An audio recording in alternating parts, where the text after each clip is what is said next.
안녕하세요. 안혜영 세무사입니다. 제가 지난번에 좀 바빠가지고 방송을 좀 늦게 시작했는데요. 앞으로 좀 자주 유익한 정보들을 드리도록 하겠습니다. 이번 기회에는 우리가 이제 살다 보면 자녀분이나 친지분이나 가까운 내가 사랑하는 모든 분들에게 이런저런 명목으로 돈을 줘야 될 그런 경우가 살다 보면 있죠.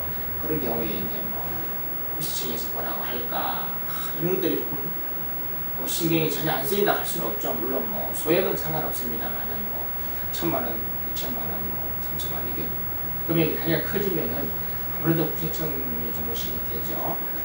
그래서 현금으로 주면 근거가 없으니까 괜찮을까 해서 현금으로 줄까, 계좌로 송금을 할까. 현금으로 주는 것도 사실은 신경이 쓰이는 게 더 새로운 게 있죠. 관계단계에서 현금 거래를 조사를 한다는데 괜찮을까 여러 가지 걱정이 되는데요. 실제로 현금 거래를 구시청이 아닌 그 관계단계에서 조사를 해서 필요하면 신부 문제가 발생이 합니다. 어쨌든 제가 여기서 오늘 방송은 그거에 대한 답을 드리려고 하는 거니까요. 근데 이제 이후에 이제 제가 구시청에서 이제 오랫동안 근무를 20년 오랫동안 근무하고 세무사로 하면서 노하우를 바탕으로 한 전문적인 얘기니까 잘 새겨 들으시면 저희 계좌 거래 하실 때 많은 도움이 되리라고 봅니다. 끝까지 보시면은 결론도 알 수 있고 노하우도 아실 수 있으니까 참고하시면 되겠습니다. 실제로 이제 들어가서 현금을 이제 현금이든 계좌들이 있는데 현금 거래를 하시는 거는 원칙적으로 자시하시는 게 좋고요. 100만 원 미만은 하셔도 됩니다만은 그 외에 1,000단에 넘어가는 현금 거래는 안 하시는 게 좋고요. 가장 아무 생각 없이 돈을 송금하고 하는 거는 상관이 있는데요. 그런 경우에 어떤 경우에 세무조사 대상이 될까? 내가 돈을 보냈는데 내가 세무조사 대상이 될까 안 될까? 요거에 초점을 맞춰보고 있습니다.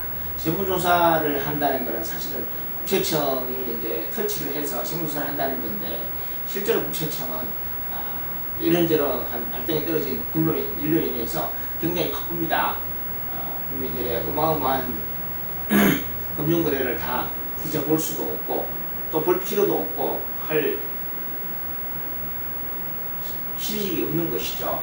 그럼에도 불구하고 국민들은 신경이 쓰인다는 것이죠. 돈을 보내는 것에 대해서. 그럼 어떤 경우는 괜찮고 어떤 경우는 안 되느냐 이거를 말씀드리려고 하는데 국세청은 이제 일단 세무조사가 시작이 된다고 말씀을 드리면은 돈을 준 사람이나 안 준 사람이나 어떤 관련된 사람의 거래에 대해서 원칙적으로 과거 10년치 금융계좌를 다 들여다본다는 거죠. 구시청이 들여다볼 때는 완전하고도 철저한 금융거래를 들여다보기 때문에 조사를 받으시는 분들은 사실 깜짝 놀랍니다. 이런 경우 본인들은 기억도 안 나는 오랜 세월 전의 일들을 다 차단해서 구시청이 소명하라고 하는데 그런 거래들을 구시청이 일정한 법적 절차를 거치면은 그렇게 볼 수 있는 권한이 있다는 거죠. 납세자 여러분들은 사실은 그런 세무조사를 당하면은 굉장히 놀랍니다. 그러면은 우리가 국세청이 그러면은 어떤 경우에 세무조사를 하느냐 이게 제일 중요하죠. 세무조사는 국세청 직원들이 미운 사람 골라서 세무조사 하듯이 그렇게 하는 게 아니고요. 세무조사는 철저하고도 완전한 법적 규정에 있어서 하고 있습니다. 세법에서 구시청 직원들이 이제 세무조사 할 수 있는 권한이 있는데 구시기본법에도 열거되어 있고요. 또 상속세 및 정액세법에도 세무조사를 할 수 있는 법적 근거가 있습니다. 예컨대 자기 재력이라는 건 구시청에 신고한 소득을 기준으로 말합니다. 내가 꽁을 쳐놓은 돈 내 돈 그게 재력이 아닙니다. 국세청이 말하는 재력이라는 것은 국세청에 신고한 소득 그것이 재력입니다. 그 국세청에 신고한 소득 그 재력을 기준으로 아파트를 산다든지 뭘 살 때 재력이 맞나 안 맞나를 봅니다. 그럼 그 재력이 나한테 완전하게 되냐 한 80% 정도만 재력이 되면은 그 사람은 재력이 된다고 인정해 주는 거죠. 그래서 아파트를 사거나 또는 다른 걸 살 때 이런 경우에 구체적인 조사를 할 수 있는데 여기서 중요한 거는 아파트를 산다, 주식을 산다 이렇게 말씀드렸는데 여기서 제일 중요한 거는 명의를 개설가 제일 중요합니다. 명의 개설하는 거는 다름이 아니고 아파트를 예를 들면 소유자가 바뀌는 거죠. 소유자가 바뀔 때는 그 명의 개설가 되었다 이렇게 봅니다. 주식도 내가 갖고 있다가 다른 사람 이름으로 바꿀 수 있죠. 골프 회원권도 그러고 세상에 내 이름으로 된 거 많죠. 여러 가지 부동산이나 주식이 제일 대표적인 경우인데 이름이 바뀔 때 국세청은 관심이 있다는 거죠.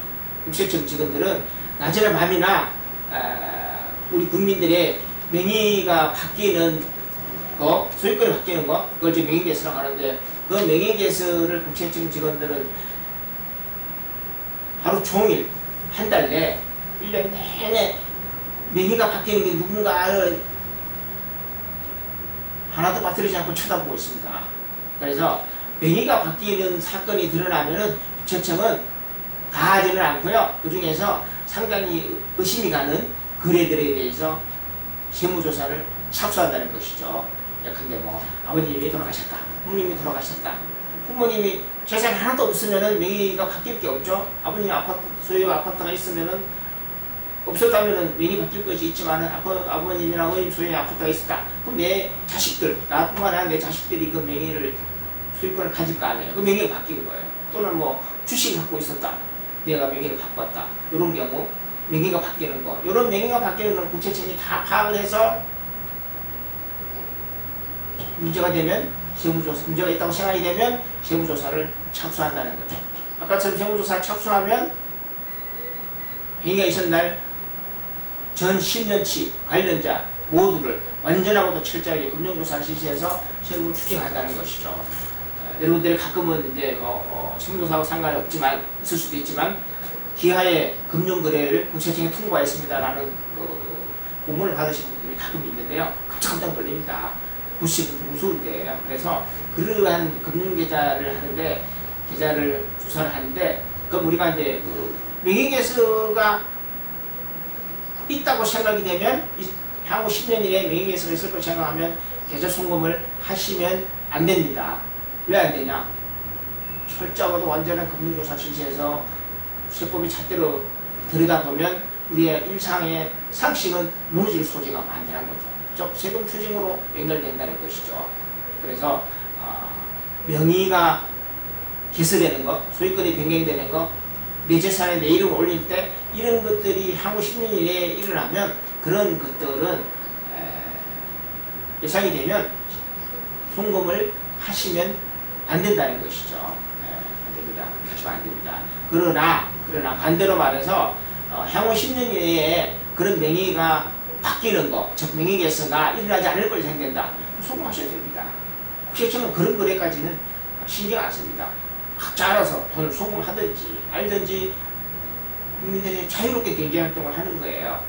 명의 개설가 명의 개설가 없을 걸로 예상되는 향후 10년에 아버님이나 부모님이 돌아가시지 않을 걸로 예상되는 이러한 거래는 국세청이 신경 안 쓰니까 돈을 송금하시는 거 자유롭게 하셔야 되니까 제가 요거 중요한 팁이니까 참고를 하셔야 되고요. 그렇지만 이제 부모님 언제 돌아가실지 명의 개설가 언제 될지 사실은 모르는 것이죠. 그렇지만 거래 돌아가신 거 빼면은 재산의 취득, 재산의 양도 이런 거지 않습니까? 그런 경우는 내가 10년 이내에 할지 안 할지 내가 선택할 수 있습니다. 그래서 내가 선택을 할까? 부모님 돌아가시는 거는 그래도 전혀 모르는 것이지만 그래도 지병이 있으시거나 여러 가지 연세가 많으시면은 금융거래를 안 하시는 것이 국세청이 완벽하고 완전하고 철저한 금융조사를 피할 수 있는 길입니다.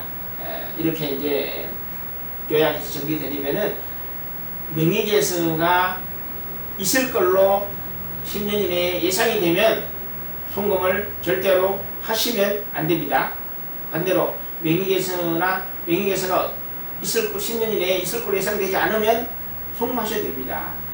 국세청 그런 것까지는 신경 안 씁니다. 어마어마한 금융거래를 국세청이 얼마나 바쁜데 그런 거에 조사하겠습니까? 그래서 국세청은 세무조사를 시작하는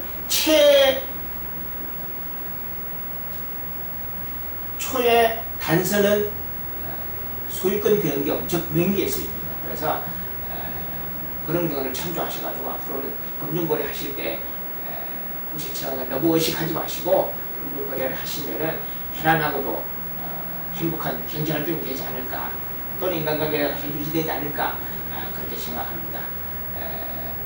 끝으로 이제 제가 학회 등에 발표한 논문들을 끝에 첨부해 놓았으니까 한번 보시고요. 궁금하신 분들은 정독을 하시면 굉장히 도움이 될 걸로 예상됩니다. 만약에 그러고도 모르겠다 그러면은 댓글이나 여러 가지 SNS 통해서 질문 주시면은 제가 답을 찾아서 어려움을 궁금증을 풀어드리도록 하겠습니다.